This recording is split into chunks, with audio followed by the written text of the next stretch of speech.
Hello everyone, আজকে আমরা 2009 সালে মুক্তি পাওয়া একটি মুভি নিয়ে কথা বলবো যার নাম ওয়ার্ন, যাকে বাংলায় অনেকে আইস ড্রাগন নামেও চেনে। আজকের গল্পে আমরা দেখব মানুষের সাহস কি সত্যি দানবের শক্তিকে হারাতে পারে, আর কত দূরে গেলে একজন মানুষ নিজের ভয়ের সঙ্গে যুদ্ধ করে নিজেকে নিজের নায়ক বানাতে পারে। চ্যানেলটা সাবস্ক্রাইব করে সবাই পাশে থেকো। তো চলো শুরু করি। বরফে ঘুমিয়ে থাকা 10,000 বছরের সেই অভিশপ্ত ড্রাগনের গল্প ওয়ার্ন। গল্প শুরু হয় একটি অত্যন্ত ঠান্ডা জায়গা আলাক্সা থেকে। বিশ্বজুড়ে তাপমাত্রা দ্রুত বেড়ে যাওয়ার কারণে আলাক্সার বরফও ধীরে ধীরে গলতে শুরু করেছে। বরফের স্তর পাতলা হতে হতে একদিন বরফের নিচে থেকে বেরিয়ে আসে এক অত্যন্ত পুরনো পানি উয়াং, এক বরফের ড্রাগন। বরফ গলে তৈরি হওয়া এক ছোট্ট পুকুরের কাছে এক জেলে মাছ পরিষ্কার করছিল। মাছের কাঁটা বের করতে গিয়ে তার আঙুল কেটে যায়। সে ক্ষত ধুতে হাত পানিতে দিল, আর ঠিক তখনই তার রক্তের একটি ফোঁটা পানিতে পড়তেই ঘুম ভেঙে যায় ড্রাগনের। সে 10,000 বছর ধরে বরফের নিচে বন্দী ছিল, অত্যন্ত ক্ষুধার্ত। ড্রাগন তৎক্ষণাৎ জেলেটির উপর হামলা করে। জেলে প্রাণপণে পালানোর চেষ্টা করলেও ড্রাগন তাকে ধরে ফেলে এবং সম্পূর্ণভাবে গ্রাস করে। এই দুর্ঘটনার কাছে আছে একটি ছোট শহর বিভার মিলস। আলাক্সায় দিনরাত একটু বেশি লম্বা হয়, তাই বাইরে থেকে আসা লোকেরা মানিয়ে নিতে কষ্ট পায়। ঠিক তেমনই একজন নবাগত হলো যে আগে ট্রাক চালাতো, কিন্তু তার ভাইয়ের এক দুর্ঘটনায় মৃত্যু হলে সে কাজ ছেড়ে কার্পেন্টার হয়ে যায়। জ্যাক একটি ছোট রেস্তোরাঁয় মেরামতের কাজ করছিল। ওইখানে কাজ করে ক্লেয়ার, যে অনেকক্ষণ ধরে জ্যাককে লক্ষ্য করছিল। জ্যাক দীর্ঘ সময় কাজ করছিল, তাই ক্লেয়ার ভাবলো তাকে এক কাপ কফি দেই। কিন্তু ঠিক তখনই শহরের বিখ্যাত ডাক্তার ডেভিড মাঝখানে এসে কফিটা নিয়ে নিল এবং ক্লেয়ারকে জিজ্ঞাসা করলো, আমার সঙ্গে কোথাও ঘুরতে যাবে? ক্লেয়ার দশমবারের মতো তাকে না বলল। ডেভিড প্রতিবারের মতো রাগ করে চলে গেল। পরে ক্লেয়ার জ্যাকের কাছে ক্ষমা চাইলো, কফিটা তোমার জন্য এনেছিলাম, যাই হোক যদি ক্ষুধা লাগে ভেতরে চলে এসো। জ্যাকেরও ক্ষুধা পেয়েছিল, তাই সেও রাজি হয়ে যায়। ডাইনারের ভেতর তার দেখা হলো অ্যাডানা নামে একটা বৃদ্ধ মহিলার সাথে। সে সব সময় দুজন লোকের জন্য ব্রেকফাস্ট অর্ডার করত, একটা তার জন্য আর একটা তার স্বামীর জন্য।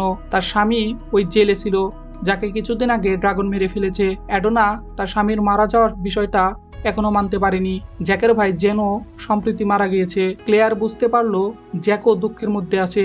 সে সান্ত্বনা দিয়ে বলল, তোমার ভাই যেখানেই থাকুক নিশ্চয় সুখে আছে।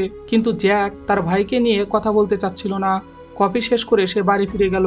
অন্যদিকে এক অবসরপ্রাপ্ত কর্নেলের বাড়ির উঠানে হঠাৎ আকাশ থেকে একটি হরিণের মাথা পড়ে। খবরটি রেডিওতে ছড়িয়ে পড়লো।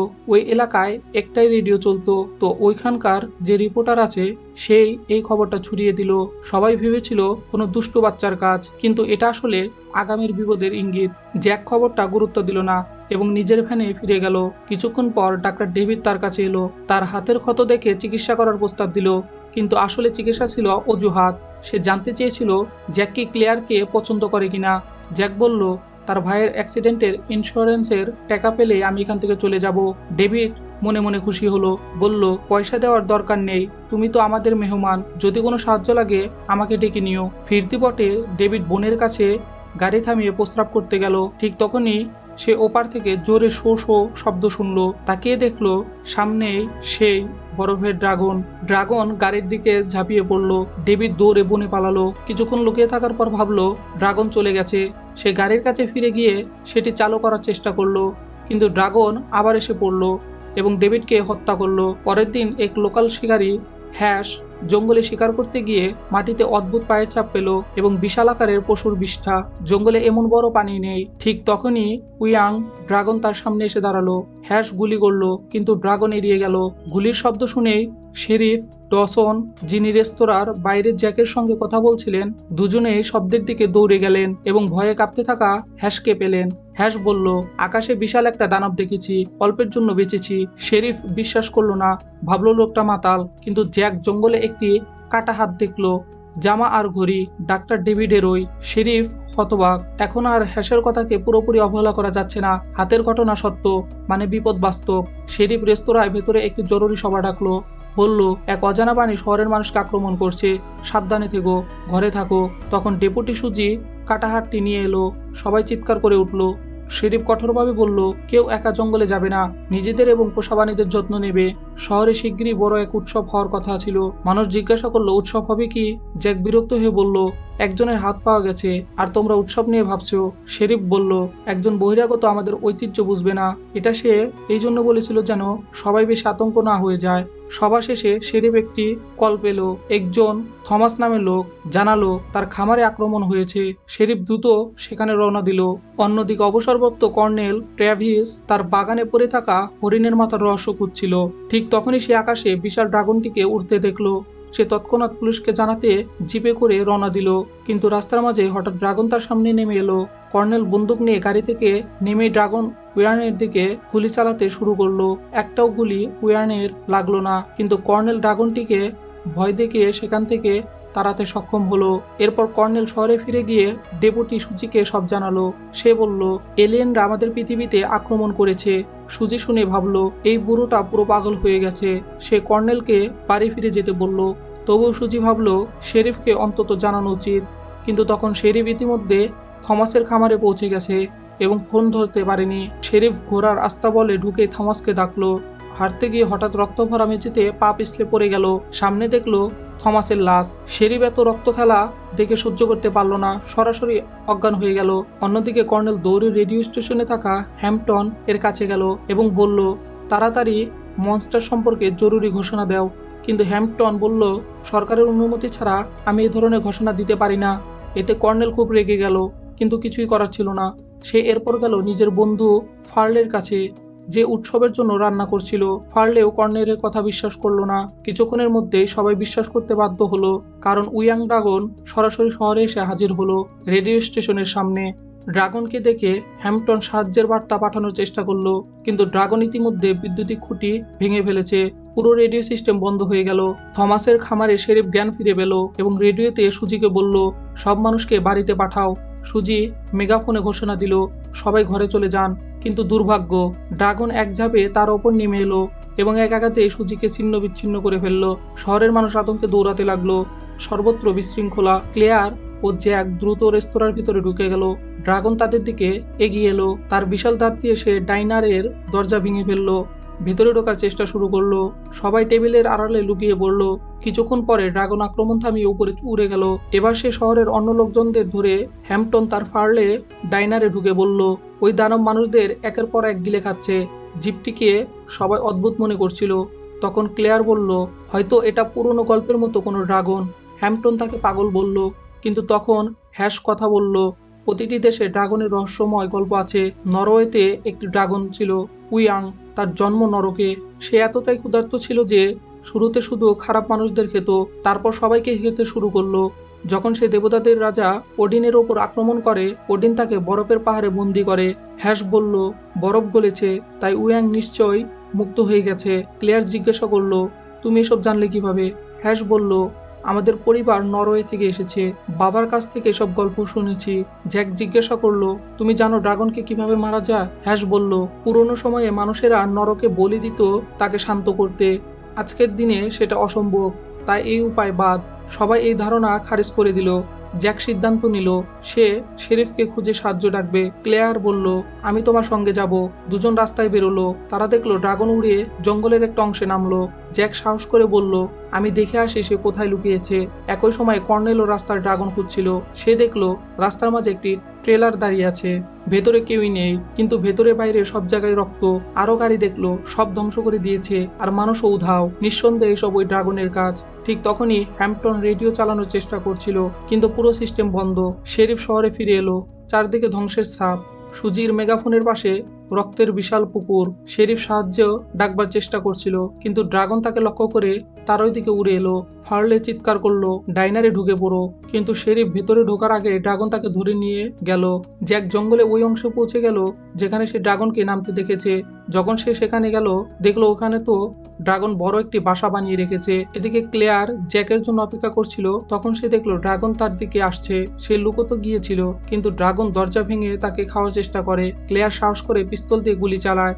জ্যাক গুলির শব্দ শুনে ছুটে আসে, কিন্তু গাড়ি খালি, ড্রাগন নেই। সৌভাগ্যক্রমে ক্লেয়ার বেঁচে আছে। সে তাকে বনের মাঝে লুকিয়ে থাকতে দেখে। কিছুক্ষণ পর কর্নেলও আসে। সে বলল, রাস্তা জুড়ে ভাঙা গাড়ি। ড্রাগন চায় লোকেরা শহর ছেড়ে যেন যেতে না পারে, যাতে খাবারের ঘাটতি না হয়। ড্রাগনকে থামানোর এখন শুধু একটাই উপায়, তাকে মেরে ফেলা, কিন্তু কর্নেল জানতো সে একা এটা পারবে না, তাই তিনজন দ্রুত শহরে ফিরে এলো। জ্যাক কমিউনিকেটের মাধ্যমে হ্যাম্পটনের সঙ্গে যোগাযোগ করলো এবং বলল শেরিফকে খবর পাঠাও, কিন্তু হ্যাম্পটন জানালো ড্রাগন তো শেরিফকেও মেরে ফেলেছে। এই খবর শুনে জ্যাক নতুন প্ল্যান ভাবতে লাগলো। কিছুক্ষণ পর তারা ডাইনারে ফিরে এসে সবাইকে ড্রাগনের ঘাঁটির লোকেশন জানালো, কিন্তু তাদের কাছে বেশি অস্ত্র ছিল না। সাহায্যের জন্য কাউকে তো খবর দিতে হবে, কিন্তু কোনো ফোন কাজ করছে না। হঠাৎ হ্যাম্পটনের মনে পড়লো আমার স্টুডিওতে একটা রেডিও আছে, কিন্তু তার জন্য শক্তিশালী অ্যান্টেনা লাগবে। তারা হিসাব করে দেখলো কাছের এক দোকানে অ্যান্টেনা পাওয়া যাবে। জ্যাক আর হ্যাম্পটন তাড়াতাড়ি সেখানে গেল। রাস্তায় তারা শেরিফের গাড়ি পেল এবং ভিতর থেকে অস্ত্রগুলি বের করে কর্নেলকে দিল, যাতে সে বাকি লোকদের মধ্যে অস্ত্র বিলি করতে পারে। দুজন দোকানের ছাদে উঠে অ্যান্টেনা খুলছিল। জ্যাক 3টা স্ক্রু খুলে ফেলেছিল, শুধু একটা বাকি। ঠিক তখনই ড্রাগন আবার ফিরে এলো। হ্যাম্পটন সাহস করে পিস্তল বের করে ড্রাগনকে লক্ষ্য করে গুলি চালালো, যাতে জ্যাক অ্যান্টেনা খুলে নিতে পারে। সৌভাগ্যক্রমে তারা কোনোভাবে ড্রাগন থেকে বাঁচতে পারলো এবং অ্যান্টেনা নিয়ে ডাইনারে ফিরে এলো। হ্যাম্পটন দ্রুত অ্যান্টেনা রেডিওর সাথে লাগিয়ে ফেললো। জ্যাক ফ্রিকোয়েন্সি সেট করে সিকিউরিটি এজেন্সির সঙ্গে যোগাযোগ করলো, কিন্তু সিগন্যাল খুবই দুর্বল ছিল। এজেন্ট শুধু বারবার জিজ্ঞাসা করছিল হ্যালো, কি হচ্ছে। জ্যাক বুঝলো ড্রাগনের কথা বললে কেউ বিশ্বাস করবে না, তাই সে নিজেকে শেরিফ সাজিয়ে বলল এইখানে বিশাল গ্যাস বিস্ফোরণ হয়েছে, মানুষ নিখোঁজ, জরুরি সাহায্য দরকার। কথার মাঝে সিগন্যাল আবার কেটে গেল। এখন তাদের ভরসা শুধু নিজেদের ওপর। জ্যাক সবাইকে বলল ড্রাগনকে হারাতেই হবে, সবাই যা আছে আনো, অস্ত্রগুলি যা পাও। ফার্লে আর হ্যাশ জ্বালানি আনতে গেল। এমন সময় ড্রাগন একটি বাড়ির ছাদে নেমে এলো। ফার্লে ভয় পেয়ে দৌড় দিল। ড্রাগন তার লেজ দিয়ে আঘাত করলো এবং সে মারাত্মকভাবে আহত হলো। জ্যাক তাকে বাঁচাতে ডাইনার থেকে বেরিয়ে এলো। সবাই ড্রাগনের দিকে গুলি চালাতে থাকলো। এদিকে ড্রাগনের ঘাঁটিতে দেখা গেল ডক্টর ডেভিড এখনো বেঁচে আছে। তার হাত ছিঁড়ে গিয়েছিল, কিন্তু সে বেল্ট খুলে ক্ষতস্থানে বাধা দিয়েছিল যেন রক্ত না বের হয়। সে দৌড়াতেই দেখলো ড্রাগনের 3টি ডিম। কিছু করার আগে ড্রাগন ফিরে এলো এবং তাকে দাঁত দিয়ে ধরে শহরে নিয়ে এলো। ড্রাগন শহরে এসে ডেভিডকে ফেলে দিল, যেন ডেভিডকে নিতে সবাই বাইরে আসে। জ্যাক বুঝলো এটা একটা ফাঁদ, তবু সে ডেভিডকে সেখানে ফেলে রাখতে পারে না। জ্যাক এগিয়ে গেল। ড্রাগন আক্রমণ করতে গেলে জ্যাক গুলি ছুড়ল। হ্যাশ ও কর্নেলও গুলি চালালো, কিন্তু ড্রাগন খুব দ্রুত ছিল। আঘাতপ্রাপ্ত ফার্লে নিজের ব্যথা ভুলে দৌড়ে এসে ড্রাগনের মনোযোগ সরিয়ে নিল। জ্যাক সুযোগ বুঝে ডেভিডকে ক্যাফের ভিতরে নিরাপদে নিয়ে গেল, কিন্তু ড্রাগন এবার ফার্লেকে ধরে নিজের ঘাঁটিতে নিয়ে গেল। আরেকজন বন্ধু হারানোর শোকে সবাই হতবাক। কিছুক্ষণ পর রেডিওতে খবর এলো একটি রেস্কিউ হেলিকপ্টার আসছে, কিন্তু শহরের কাছে আসতেই ড্রাগন উপরে উঠে এসে সরাসরি হেলিকপ্টারে আক্রমণ করলো, পাইলটকে মেরে ফেললো এবং হেলিকপ্টারও ভেঙে ফেললো। আবার শহর সম্পূর্ণ একা। ডেভিড মৃত্যুর আগে বলল ঘাটের ভেতরে 3টি ডিম আছে, ওইগুলো না ধ্বংস করলে ড্রাগনদের থামানো যাবে না। জ্যাক বুঝে গেল ড্রাগনের বাচ্চারা জন্মালে সব শেষ। সে সবাইকে বলল আমরা এখনো ওই জঙ্গলে যাব। ড্রাগন আর তার ডিম দূরে গিয়ে শেষ করতে হবে। অ্যাডনাকে শহরে রেখে বাকিরা জঙ্গলের দিকে রওনা দিল। দীর্ঘ পথ পেরিয়ে তারা জঙ্গলে পৌঁছালো। সেখানে একটি পুরনো পাওয়ার জেনারেটর দেখলো, যা পর্যন্ত বৈদ্যুতিক শক দিতে পারে। যদি ড্রাগনকে এতে ফাঁদে ফেলা যায় তাহলে তাকে শেষ করা সম্ভব।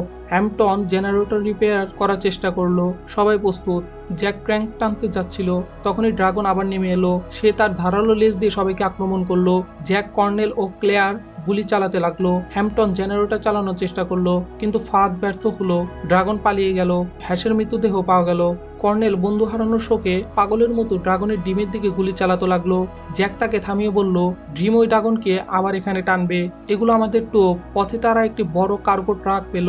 জ্যাকের মাথায় নতুন আইডিয়া এলো, ট্রাক ওই ড্রাগনের জন্য ফাঁদ পাতবে। জ্যাক বলল আমি একাই করব, অন্য কেউ ঝুঁকি নেবে না, বিশেষ করে ক্লেয়ার, কারণ জ্যাক এখন ক্লেয়ারের প্রতি অনুভূতি তৈরি করছে। জ্যাক 3টি ডিম টাকে তুললো। ফুল স্পিডে ট্রাক চালাতে লাগলো, বারবার হর্ন বাজাচ্ছে যাতে ড্রাগন আকর্ষিত হয়। কিছু দূর পর ড্রাগন এসে ট্রাককে আক্রমণ করলো। জ্যাক হঠাৎ ব্রেক মেরে দিল। ড্রাগন ট্রাকের পেছনে ধাক্কা খেলো। বেশ খানিকটা চোট পেলেও ড্রাগন থামলো না। ট্রাক আবার ছুটলো। ড্রাগন এবার সামনে উইন্ডশিল্ডে বসে পড়লো।